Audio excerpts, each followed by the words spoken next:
lot of people like to work.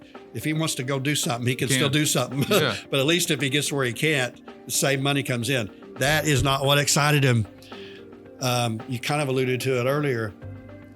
For the first time in his life, he got to quit worrying about only having one property to leave to 5 heirs to fight over. They're just going to start getting checks. They don't have to know one thing.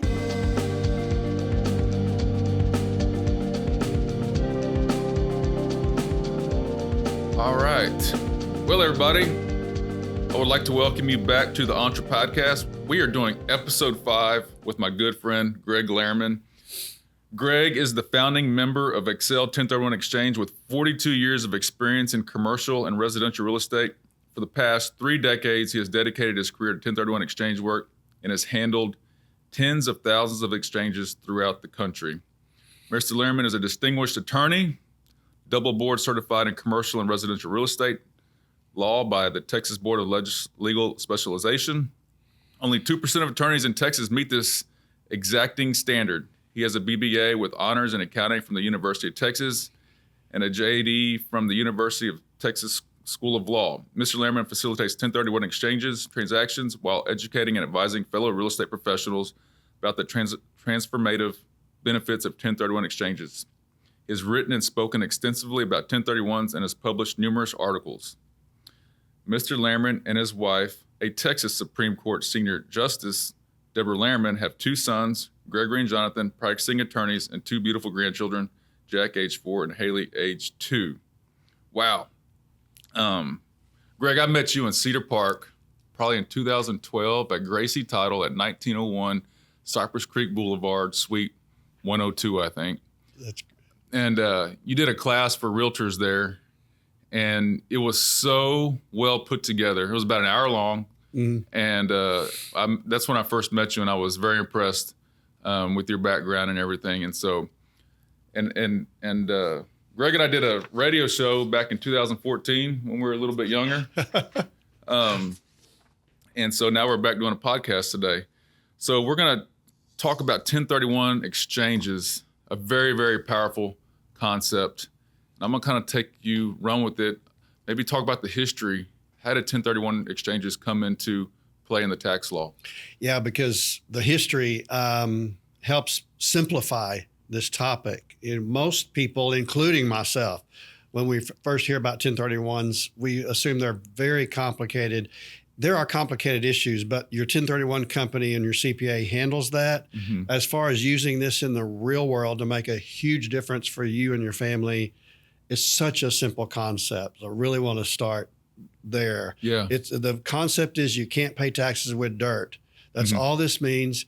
In 1921, farmers were able to show Congress that people can't sell a farm for more than they paid for it if they're going to take all their money and buy a more expensive farm. So such an obvious thing that helps everybody, the community and the family. Yeah. But if you sell a farm for more than you paid for it, that's a gain. That's normally taxable. But you take all your money and you don't put it in the bank, you put it in another farm. Next year, you file your tax return and the IRS says, okay, we want a cut of your profit on what you sold. And you say to the IRS, wait a minute, my money is in this dirt. I can't pay taxes with dirt. And Congress recognizes you can't pay taxes with dirt. And they want you to sell and buy. The government loves it when people sell and buy real estate because Bubella Real Estate pays the highest tax rate, ordinary income rates on their commissions. The title companies pay the high rate. Home Depot, your gardener, the feed stores, tractor companies, they pay high rates. Yeah. So the government is smart enough to know that it actually generates revenue if people can sell and buy real estate, and they can't sell and buy real estate if you're going to tax them when all they've done is put all their money into other real estate. That's how simple this concept is. Absolutely. And so, another thing too, I think that you had said too, talking about, trading up, but also back then farmers, they may have been growing cotton, and you can only grow cotton on that plot of dirt for so long, and you need to grow it somewhere else on a different plot for a little while. So that's why another reason why the 1031 came to play too, right? Right. Yeah, absolutely. It allows people to change what they own. So they don't have their capital all locked up. It just frees up capital to put into all kinds of real estate. Very good. Yeah. So, Greg, there's other 1031 intermediary exchange companies out there. But what I love about you, what makes you different, in my opinion, is you're a licensed attorney, right? There's not all intermediaries are licensed attorneys. Right. Not that you're going to give advice on that, but it gives you more credibility, in my opinion. The second thing is you have an accounting degree. I know. I just lucked out. Right. I majored in accounting because my brother did. And about my third year of doing nothing but accounting, I had a panic attack. I said, oh my gosh, this is not what I'm going to do with my life. So the most unglamorous reason to go to law school was I went to law school because I didn't want to be an accountant. Yeah. And then so many years later, it winds up being a huge blessing. An accounting background and a law background is so good for this area. Absolutely. Yeah. So let's talk about that maybe a little bit. So you didn't like accounting, and then you became a lawyer, right? Right. And you're practicing that. And then how did you come into the 1031 game? Yeah, I practiced law for 5 years, and then I also decided I'd like to be in business as opposed to billing people every 15 minutes of my time. Yeah. And so a friend of mine had a title company, and his in-house lawyer left, and he asked me to join him. And I thought, great. Yeah, it'd be more fun to be with a company and help just build it up and not think about who can pay me for my time every 15 minutes. Yeah. And so I did that for a while, and then he left. Another advantage of being a lawyer is when the president leaves, you become the president. And so as president, and then we got bought out by Stewart Title. This is getting into the late 80s. Yeah. And then about 91, I was at a real estate, an open house not of a house, but of a real estate company like yours. Yeah, okay. Like Bubella opening a new office. I went there in Arlington in about 91, and these two real estate agents said, Greg, why don't y'all do 1031 exchanges? We have investors that sell real estate and they don't have to pay taxes, and y'all have the best closers. But since y'all don't do them, we have to take them to this lawyer who knows a little bit about 1031s, but he's got horrible bedside manner. Yeah. And so what a blessing that those real estate agents told me that. Yeah. It said, two blessings came from that. Okay. Number one, it said, Greg, these are real. Yeah. And number two, it said, Greg, you got to look for the chance to help people with this. Yeah. And then in 93, when I got a chance to get into the 1031 world, I jumped at the chance. I was telling you earlier, between my wife and I, we know hundreds of attorneys. Yeah. 100% of them said, Greg, you are crazy for moving into just one niche of law. And then that's 30 and a half years. And I haven't looked back. And what's great is it's such a great service. It's hard to find people that do this, and that I still love it so much. So it's a blast. And that's how I got into it. So when I met you at what was Gracie Title at the time, which was a Stewart Title company at the time, when I met you back in 2012, whenever that was, I was somewhat fresh in my career. I think I got fully licensed in 08, beginning of 08. And so I was, maybe in year 4, still growing. They say it takes 5 years to become an expert. So I was still trying to become an expert. Yeah. And met you. But then as my career has grown and I've progressed and I'm doing things like with Realtor Land Institute, I see Greg everywhere. If I go to San Antonio, I see you. If I go to a land conference, I see you. So, you're everywhere. And so you've done a really good job marketing yourself. And like you say, all the people that you know, and you've just been able to grow that. So I guess let's talk about some of the rules. So I kind of cheated today. I wanted to get some ideas to talk about some concepts here. So I listened to some previous podcasts that you have been on too before. But when you were first getting into 1031s and you're learning about them, this 45-day rule thing came up, and you're like, man, that's not a whole lot of time to find property. And so that you were kind of like, well, this is going to be harder than I thought maybe. But then you learned that, hey, people are still doing these. Is this possible? Let's kind of dive into that 45-day rule. Yeah. So the structure, well, first of all, really the three key words are like, kind, and exchange, and qualified intermediary, and none of them mean what they say.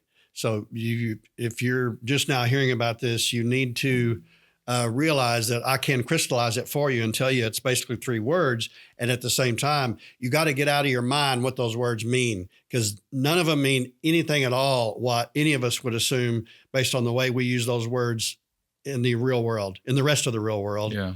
And so what you're talking about is exchange. Some people hear the word exchange and they think, well, that's way too hard.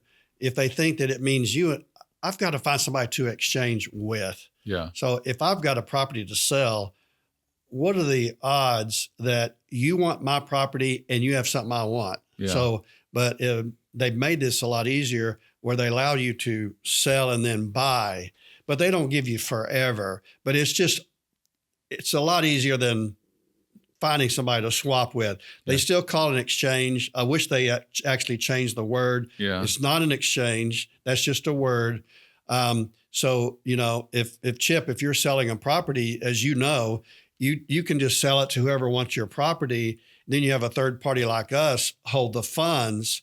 And then what you're talking about, within 45 days, you do have to identify what you're going to buy, or I put it in quotes because you can list more than what you're going to buy.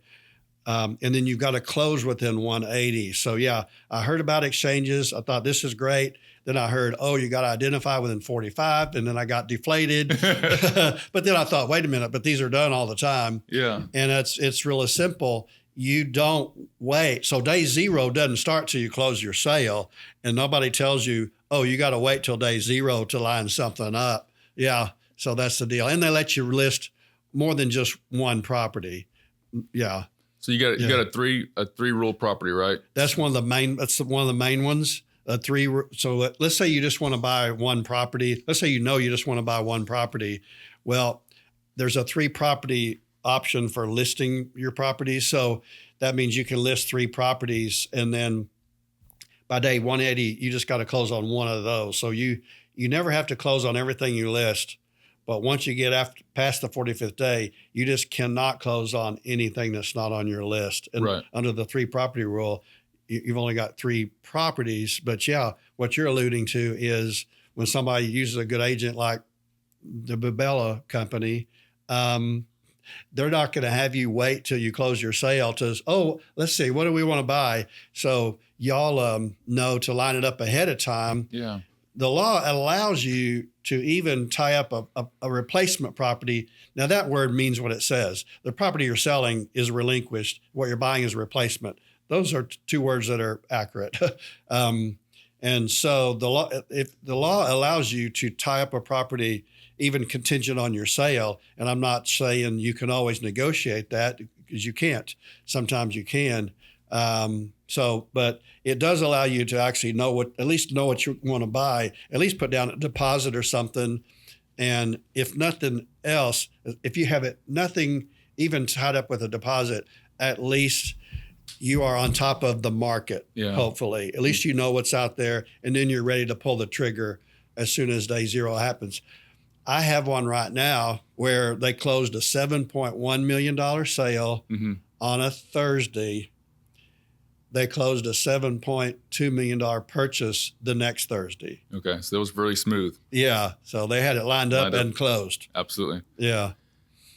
Another myth is of like kind. Right. And that's the big one. People are like, well, if I'm selling a farm, I got to buy another farm. That is not true. Right. And so like kind is just investment for investment, right? Yeah, and that's another thing that keeps people from realizing the opportunity. Because, most people miss it because they haven't heard of 1031s, but a big percentage of the ones that have heard about it, unfortunately, understandably, assume that since it's called like-kind properties that you got to sell and buy, that means if you're selling a farm, you got to buy a farm. Some people don't want to do that or are too old to do it, or some people own a bunch of rental properties and they get tired of it. That's very common, as you know. But they think, I would do a 1031, except no, I got to buy more rentals. Well, you don't. So all that like kind means, are you selling an interest in real estate anywhere in the United States, any real property that you're holding for use as investment or even in your business? A lot of people are just business people. They don't even think of themselves as real estate people. Yeah. But anybody that wants to relocate their business or sell their business, if they own their real estate, they can do it on the real estate. And what do they get to buy? They get to buy any kind of interest in real property anywhere in the U.S. that's business or investment. Something I use in every class I have for 20 years, because sometimes people have these little nuggets. Yeah. About 20 years ago, I was in Durant, Oklahoma. This guy was self-taught on building wealth in real estate. And when he heard about 1031s a long time ago, he learned everything you need to know as the property owner. And we were in the middle of a class, and I was talking about like kind, and he knew a bunch of the other people in the class, and whether he knew him or not, he said, Greg, you just need to get up there and you need to tell everybody that like kind means if they like that kind, they can buy it. Right. I love that. And I've never forgot it. That's a great thing to remember. Very memorable. And of course, that's a little bit of an overstatement, but that's a great way to kick you out of this box. Yeah. Yeah. And it is easier to say what doesn't qualify. So it's not as extreme as anything you want to buy, but that's good to get you out of that box. It's everything except something that's only your primary residence or something you're buying for immediate resale. Mm-hmm. It literally is everything but a property that's only your primary residence or something for immediate resale. And so the reason I say only primary residence, you can even buy a residence if you have a business attached to it or a farm. Mm-hmm. So all that land with the farm counts, even though you're going to move on the farm. So you can do a lot with it. Absolutely. Yeah. So let's say you're older and you've been farming and you have your house on the farm too, but then you get all this land, right? But you're like, okay, I want to sell this. I don't want the tax burden. Mm-hmm. There's other things you can do besides buy more hands-on real estate because you're getting up in age and you don't want to be working that hard anymore. So you can do different things. You can buy oil and gas royalties. Mm-hmm. You can buy triple net leases. So let's talk a little bit about that too. So people that maybe want the cash flow and they don't want to, if their kids inherit the property too, that's another issue. They're gonna have to deal with it. But if you can 1031 that farm into cash flowing other things, let's talk about that a little bit. Yeah, great example. An 86-year-old farmer up in Leander, north of Austin. He had bought it 60 years ago, Mm-hmm. so he didn't pay much for it. Right. He was 86. This is a few years ago. He was still farming, but only by himself. He was only making what an 86-year-old farmer can make farming his own not huge property. Mm-hmm. But development Leander's got up in Dixon. Yeah. It was growing fast. They call it transitional property or whatever. Mm-hmm. That's a classic 1031, even though there's 100 different great classic 1031s, but this is a classic one. Someone bought land when it was way out in the middle of nowhere, and now development has surrounded them. Developer offered him, net of closing costs, $6 million, which he never dreamed anybody would offer him more than $100,000. Yeah. But his tax bill was going to be about $1.4 million. $1.4 million. Instead, it was zero. And so for your house, you get a $500,000 gain tax-free if you're married. So you just allocate a fair amount of the sales price to the house. Mm-hmm. And if it just so happens, as it often does, isn't it funny how this sales price minus the cost of the house came out to $500,000. So you put that in the bank, mm-hmm. the $500,000 plus your cost in the house plus maybe an acre. There's no rules on how much acres to put with your house. So you have some leeway there. He put that in the bank tax-free. The rest of it, he split between two of the three forms of mailbox money. Okay. So that's the big point. You can sell land that's not generating much income and go into mailbox money that generates more income and no trouble, mm-hmm. or the tired landlord that is getting income but has a lot more headaches. Mm-hmm. They can sell that. And the three choices, you mentioned two of them. One is triple net lease property, which is the most widely known about, been around forever, and people have known about. Triple net lease just means you lease the property net of maintenance, taxes, and insurance. So, every time you drive by a Dollar General in the country, anything with dollar in them, and pretty much any Walgreens or CVS, so mm-hmm. now you're getting up more expensive in the city. A bunch of standalone places in the city are owned by older 1031 investors. So you could just put it into that. And if you buy the right one, a big corporation parent company that's strong guarantees the rent, even if they move out of that space. Okay. Of course, that's a whole different subject on triple net. Just the big picture here is that's one of the options with 1031s. You can sell a farm and you can just buy a Dollar General. Dollar General wires you your money. Another thing about most owners of all the CVSs and Walgreens and Dollar Generals is the owner has never even been to the property. Yeah. Never seen it. Money's that's how much it's mailbox money. That's a triple net. If you don't have enough money to buy a whole building, they've got an option for that too. Is that the Delaware Statutory Trust? The Delaware Statutory Trust, and people narrow it down to DST. That's nothing to think is complicated either. All it is a piece of a triple net lease. I think you talked about one. You did one for yourself, right? I did one. It was an Amazon warehouse, right? Amazon warehouse. Yeah. I've always in my talks talked about how passive they are. Yeah. I never knew to what extreme I was going to live, how passive they are, because someone offered us way more for a duplex than it was to us. And we didn't need to be messing with it at all with our work style. So we let them pay us way more than it's worth. And we put it into an Amazon warehouse. And the reason I say I lived how passive it was more than I ever dreamed was about 3 months after we bought it, I even realized I didn't know where the heck it was. Yeah.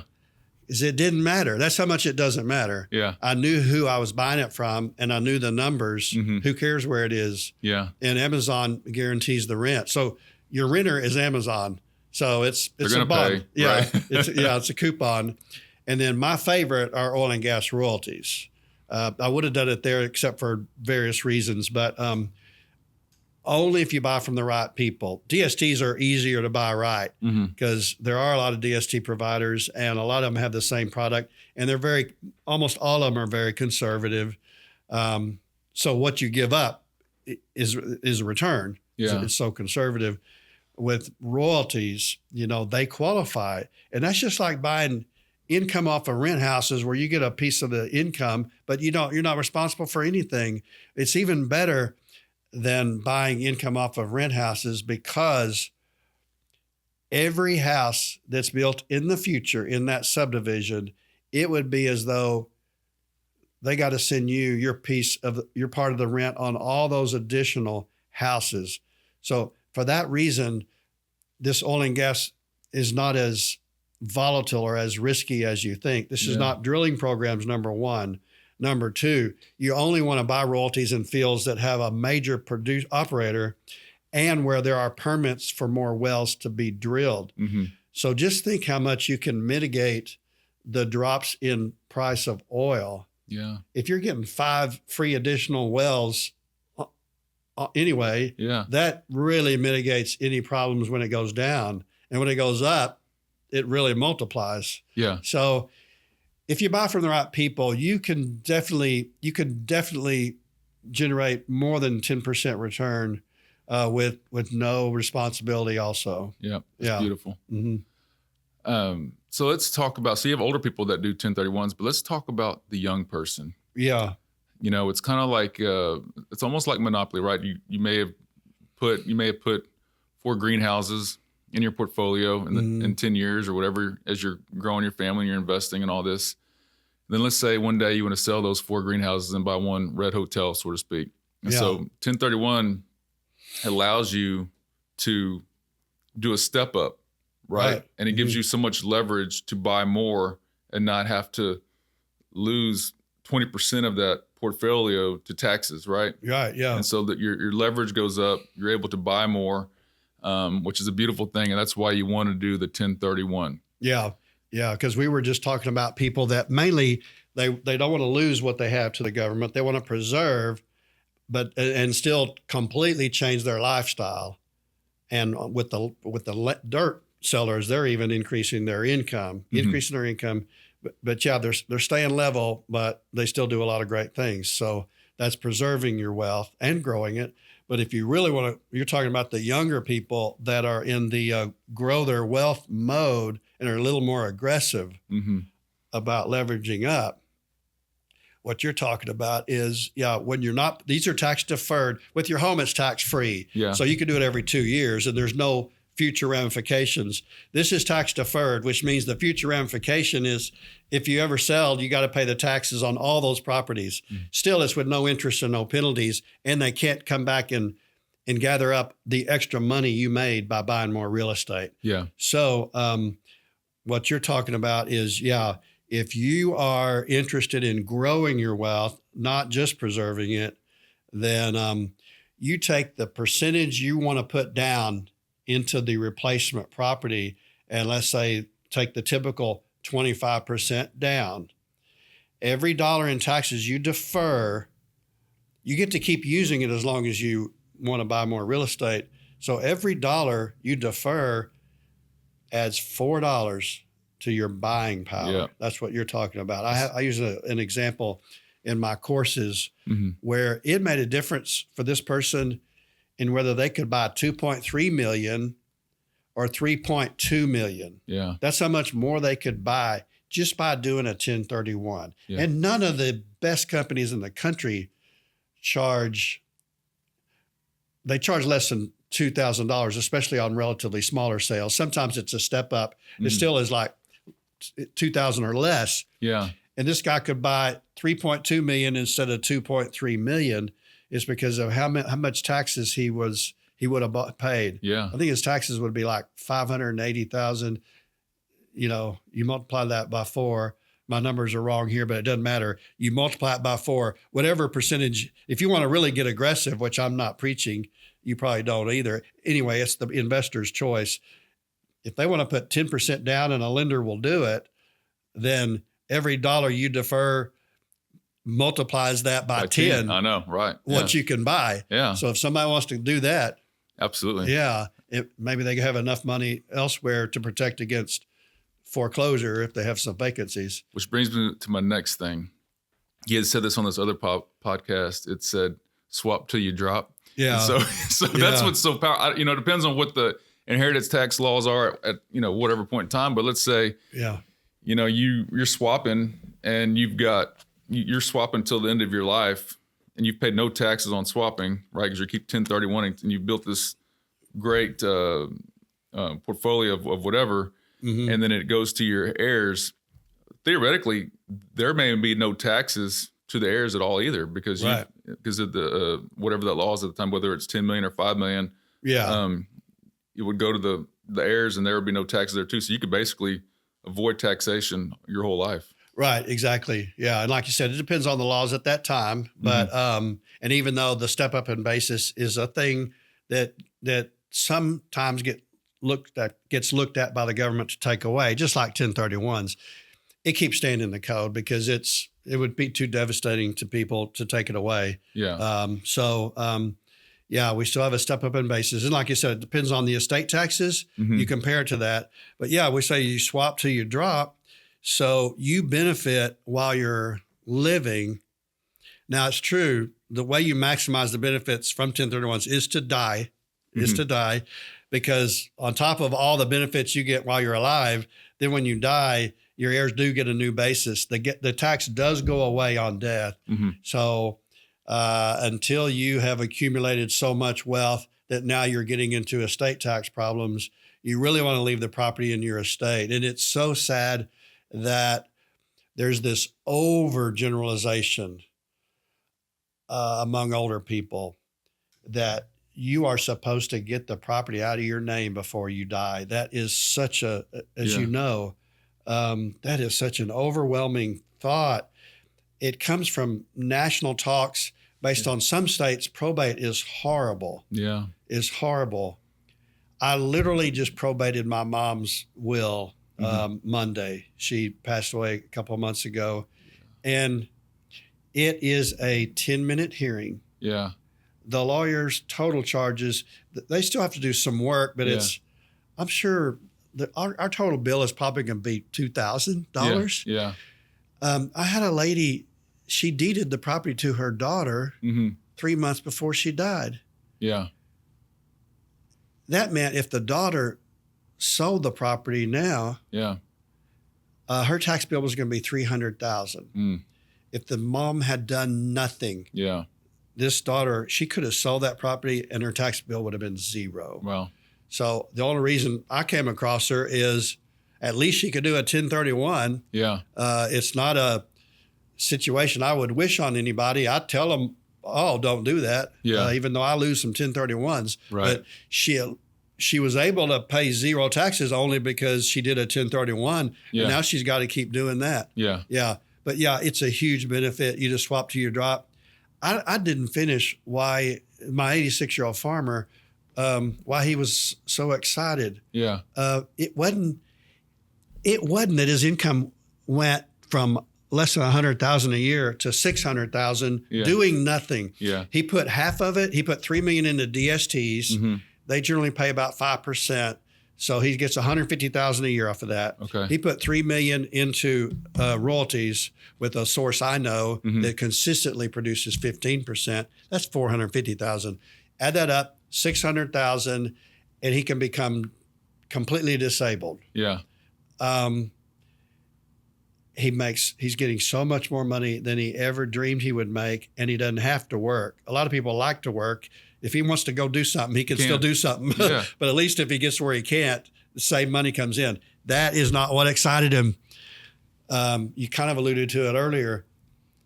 For the first time in his life, he got to quit worrying about only having one property to leave to 5 heirs to fight over. Well, first of all, none of them knew how to farm anyway. Yeah. So they may all agree to sell. You still got to agree to get them all to agree to sell and what price. And plus, he said some of them are responsible and some weren't. Yeah. They don't even have to talk to each other. Yeah. He put it in the mailbox money. In his will, he leaves 20% of his DSTs to each of his 5 kids, 20% of his oil and gas to each of his 5 kids. They're just going to start getting checks. They don't have to know one thing. Yeah. Yeah. Absolutely. Yeah. I know. So yeah, it just goes on and on how great it is. Yeah. So if you're listening to this today, it's a 1031 exchange, a very powerful concept. Basically, you own a piece of real estate. You want to sell it. You want to exchange it for something else. You don't pay taxes on that gain. We need to identify, at least 3 properties within 45 days. And then within that 45 days, let's say you identify 3. You have to close on those within 180 days. But let's say within that first 45 days, you find 3, but then all of a sudden something new comes on. You can take that one off and put that other one in that 3 of your choices, right? During the 45-day period. During the 45 days, yes. Yeah, just not after. And let's talk about why you do not want to follow that rule. Because there's some repercussions if you do not follow that rule. It's fraud, right? Oh, yeah. After the 45th day, there are people who have found a property and they will fraudulently do their identification and they'll backdate it. Mm-hmm. And there are people who have gotten caught doing that. That is fraud. Yeah. And don't want to do that. No. The famous case is Dobrich, Dobrich. So they got caught doing that. They I could mention their name because it's public record. Everybody talks about it in the 1031 world. Sorry. Yeah. They had to go back and pay their $2.1 million that they were trying to not pay. Their penalty was another $1.6 million. Oh, wow. Fraud penalty is typically 75% more. So yeah, you don't want to mess with that. Big boo-boo. Right, yeah. And so as a 1031 intermediary, y'all are 1031 y'all are experts. As a company, how do y'all mitigate helping our clients make sure they stay within those guidelines? Well, we can tell them everything that's black and white, and then I know everything that's nuanced, everything that's fact-based, and then I tell them that. And then so some things they need to make a judgment call on their part about how risk averse they are or not. We're not talking about fraud. Yeah.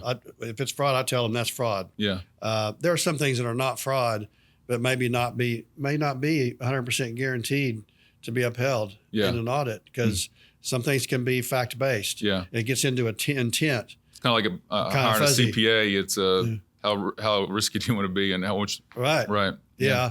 So we do all that for them. And like I'm a lawyer, but I'm actually not their lawyer. I have to tell them that all the time. But I basically almost always know more about 1031s than their advisors. So it's a little tricky. We've been doing almost 40 years. Yeah. So you just put my information and your CPA's information together. Yeah.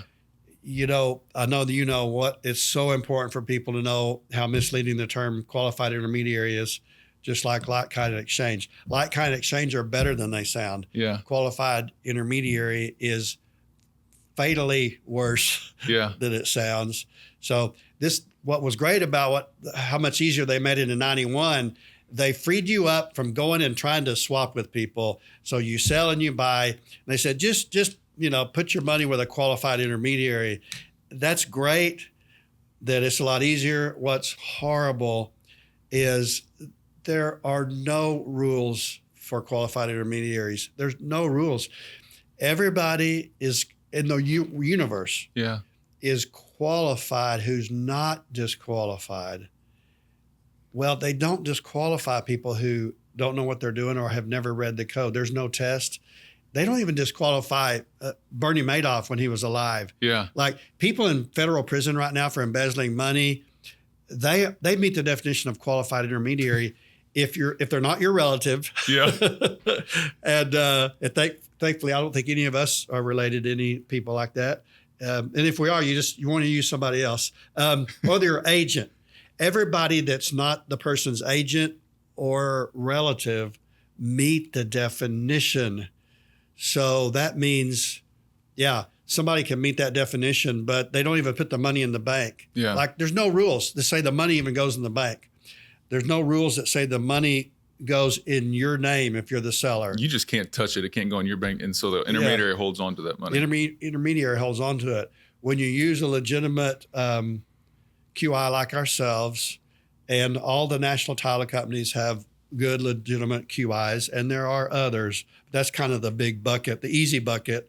Then we all put in writing, your name goes on the account. Now, our name has to be one of the names. Otherwise, it's what they call constructive receipt. Okay. It can't only be in your name. Then it's taxable. So, but we put in writing it's in our name and your name. Okay. When I say our name, my qualified intermediary is Accruit, owned by Inspira, which is really, really big. It's bigger than the biggest title companies. Okay. And that know what we're doing also. So we all handle the money the same. Mm-hmm. Just us and the title company QIs put in writing that the seller's name is on the account. The QI cannot spend the money. And it only goes in A-rated banks. Like a 2-check signer system or 3-check? Yeah. Okay. Yeah. And you have, so we have to sign, but also, there's at least 2 people. We have, whoever signs for us has someone else checking it. Okay. All this kind of internal and external audits. And it goes in the bank. The few non-crooked QIs that have lost the money, because a lot of QIs have stolen the money. Yeah. Some have lost it unintentionally, but they didn't put it in the bank. They put it in the stock market, not thinking they were doing anything wrong. Yeah. They thought it was going to be better for them and the customer. Yeah. And then, so when it goes down, they didn't have all the money. So, yeah. It wasn't in my office, but it was in an office in this town back in 08, maybe. I think it was around that time frame, 09. Did 1031, went to go closing the property, the money didn't show up.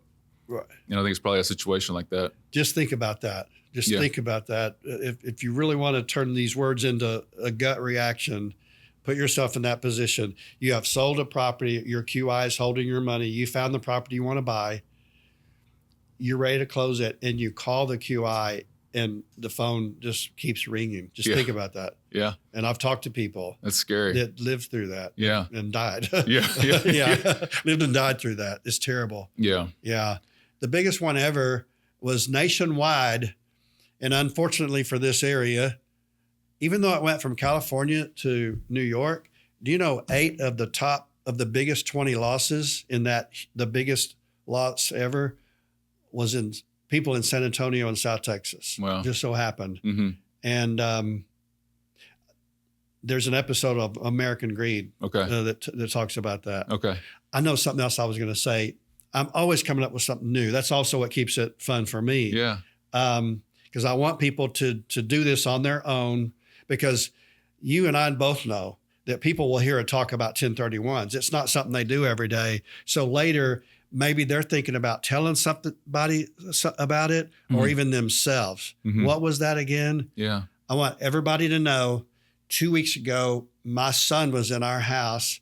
He opened up his phone to Chat GPT, one that talks audibly to you.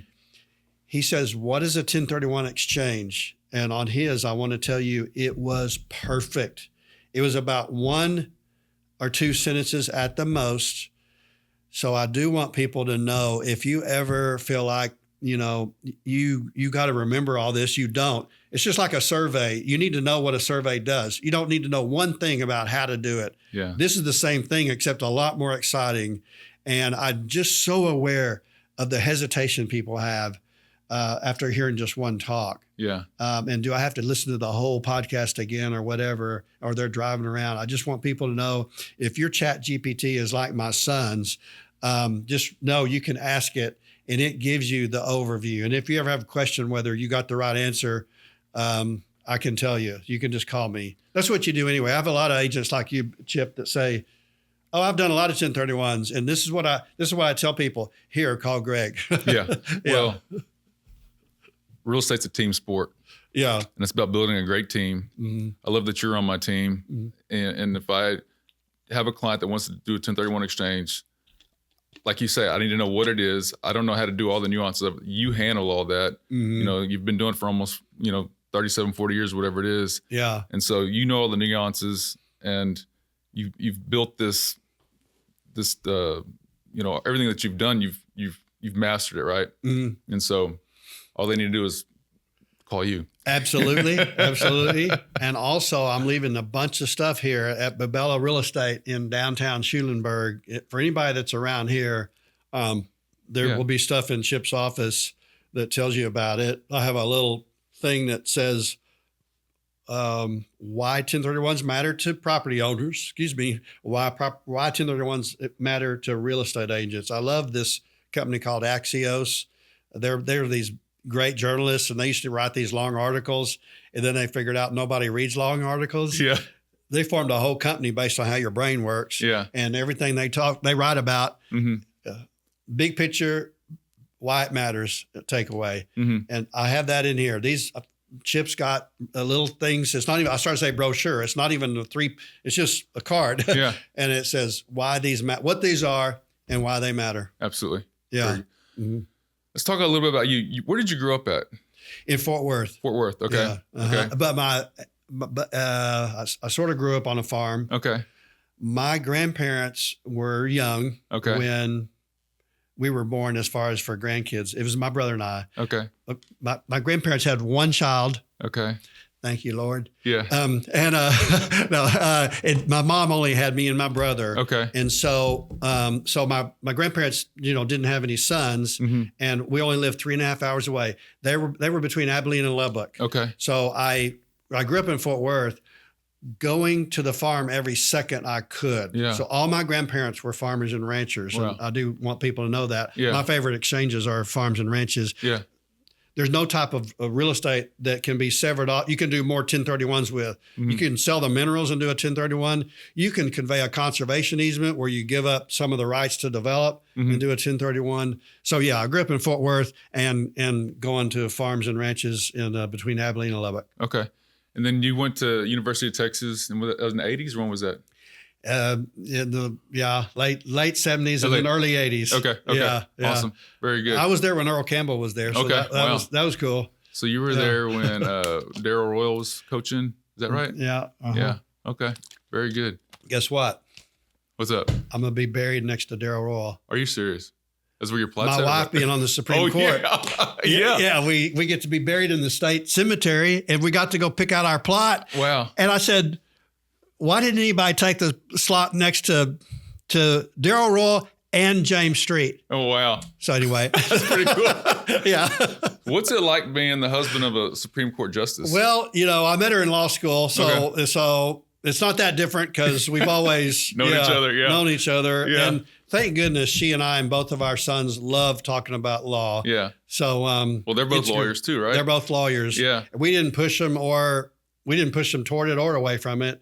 And so we really think it's so cool that they totally decided that on their own. Yeah. So it's really neat. And but she's great. She has such an opposite job than I have. It's unbelievable. You can't get more opposite than me. Yeah. For 32 years. Yeah.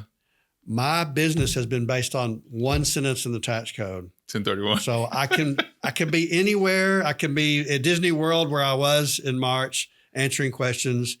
She would say she gets to read everything. Yeah. Everything. To me, it's brain damage. It's unbelievable. Every week, 52 weeks a year, Christmas included. Yeah. They get 20 petitions, which are pleadings from lawyers asking them to take their case. Yeah. They're 15 pages a piece. They've got to read that just to decide what cases to take. And then it goes on the cases they take. Oh my gosh. They spend hours and hours and hours on, sometimes on one word to make sure they get it right. Wow. So it is amazing what she does. And it works out great because we can help each other somewhat. Yeah. Because we're still trained in the law. Yeah. Yeah. So one son, I believe, lives in Houston. Is that right? Yeah. He's a appellate lawyer. Okay. In Houston, and our other one lives in Austin. Okay. Yeah. I thought he lived in LA. He did. Okay. He spent 14 years in California, and we were afraid that he was going to stay there forever. Yeah. So, when he graduated from high school, whereas our other son took our path and went straight to UT undergrad and law school, he said, I got to create my own path. Yeah. 4 years at UCLA, 3 years at Pepperdine Law School in Malibu. Okay. And then lived the life of being a lawyer in LA, having all these famous clients and stuff. Okay. And thank goodness, all of a sudden, one day, 14 years of being out there, all of a sudden he called us and said, okay, it's time. Yeah. Yeah. I got all that out of my system. Great. That's awesome. And so he lives in Austin. And what's ironic is just through relationships and stuff, he has wound up doing more like similar to me. Okay. Similar to me. He works for the huge law firm Ryan, who handles big property tax valuation appeals. Okay. And he goes to court because they represent big companies like Walgreens and CVS. Yeah. They go to court, arguing with the appraisal district. Okay. Yeah, on valuations. Okay. It sounds like just a simple numbers thing. You do some comps, but it's not. Yeah. I mean, he has hearings and so it's really neat. It's really neat that one of them went into appellate law, which is what my wife does. Yeah. And then he does something real estate and tax oriented. Okay. So y'all both, do y'all have places in Dallas too, and then or Fort Worth, and then Austin? Y'all kind of go back and forth? Yeah, I have offices in every city in Texas, but they're just really places. Yeah. I use my cell phone. That's how you reach me. I have homes in Austin and Fort Worth. Okay. Because I used to have our own home in Fort Worth for a while. Okay. And having two homes that way. We finally sold our big Colleyville house. Okay. And then, but now I have the house that my mom left me when she died. And so I go up there a few days a month. Okay. And then I go to Houston, San Antonio, everywhere for talks and conferences. Yeah. Very good. Yeah. Awesome. So but really like Austin's probably the main house. Austin's the main. Okay. Yeah. Very good. Right up 71. Okay. I come through here a million times to see our grandkids in Houston. Yeah. Yeah. Awesome. So it's great. Just 71 to I-10. Yeah. Yeah. Well, Greg, it's such a pleasure to have you here today. Thank you for driving from Austin to Schulenburg, big old town of Schulenburg. It's pretty. It's neat. It's pretty. Yeah. It is an honor. I love doing this. Yeah. I really appreciate your inviting me to do it. Yeah. And so I love helping people. Well, Greg Lehrmann, everyone, very special person. It's a pleasure to know you, and thank you for adding value on 1031s today. So if you're thinking about selling a property and exchanging up, we got your man for you right here today. And how do we get a hold of you, Greg? Cell phone 512-213-9571. So 512-213-9571. And if you look at my website, it's excel1031exchange.org. It's org because someone had .com. Yeah. But it's GREG at EXCEL1031exchange.org is how you email me. And please reach out for me to me anytime. And we'll put it in the show notes for sure. It's a pleasure being with you, because what we were talking about earlier, before people did podcasts and all this other social media stuff, the first thing I ever did like this was with you, Chip. Yeah. In 2014, he saved that picture. Oh yeah, you told people earlier. This is our first radio show in 2014 at KVLG, K-Buck, and LaGrange. Yeah, we went and had barbecue after that. Oh yeah. And I remember we had to pay. They only took they only took cash when we got our barbecue. Man, this is so cool. Oh yeah, you betcha. Yeah. So it's neat coming full circle and doing it again. Absolutely. Well, thanks for listening, folks, to the Entre Podcast. You can catch us on Spotify. You can catch us on Apple. And we'll also be on the YouTube. Thank y'all for listening. Thank y'all very much.